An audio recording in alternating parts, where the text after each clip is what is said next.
A year ago, thousands of Americans stormed the U.S. Capitol, clashing with police, trying to stop the certification of President Biden's election victory. Yeah, and tonight the Hill is a much quieter scene across our nation's capital. Vigils are being held to remember the 5 people killed in the attack.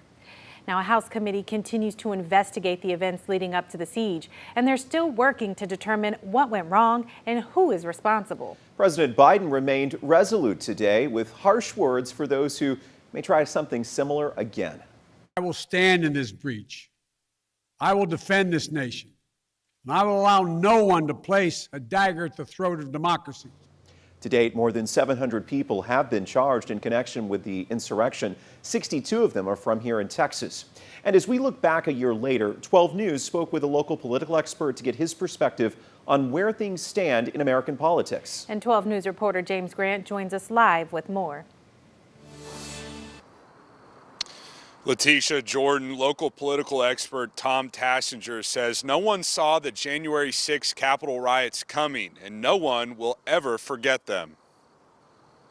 Burned into the memory of so many Americans from 1 year ago. It was a sad day in American history. I mean, it was really, as you said, you know, it's like 9/11 or some terrible day. You all remember where you were at. Images that will forever stick with Congressman Randy Weber. He was there amid the chaos and confusion of the attack of the Capitol last year. I was sitting on the floor of the House, and all HE was breaking loose, and it appeared that the protesters were going to get into the House chamber, and the police were doing everything they could to barricade the doors and protect all the members. So finally, they ushered us all out down a hall and into a kind of a secret hiding place. So what started all of this chaos? Political analyst Tom Tassinger says you have to look back to the 2020 presidential election. Serious allegations of voter fraud led some Trump supporters to question who really won the election. But according to Tassinger, the American people would later learn there was little evidence to support widespread voter fraud. Republican officials and Republican judges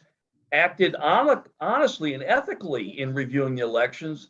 They said Biden won, they did reviews here and there, and they said, and there was no evidence to change it. Tassinger says one of the lasting effects from this period of history is that he believes there will be continued challenges to congressional certifications of elected presidents. Candidates running now for Secretary of State and positions like that who are saying, well, no, we should not have certified that election. And if let's say this happens again in the 2024 elections, would they certify the results if a Democrat won?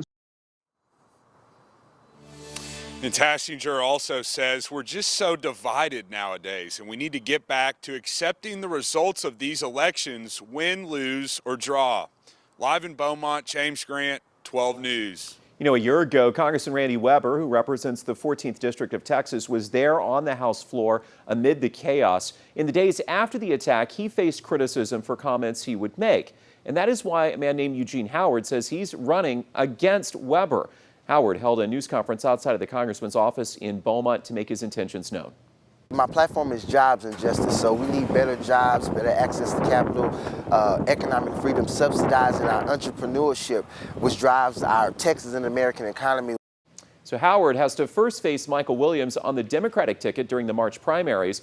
The incumbent, Congressman Weber, faces 2 others in the Republican primary, Keith Casey and Ruben Landay Dant.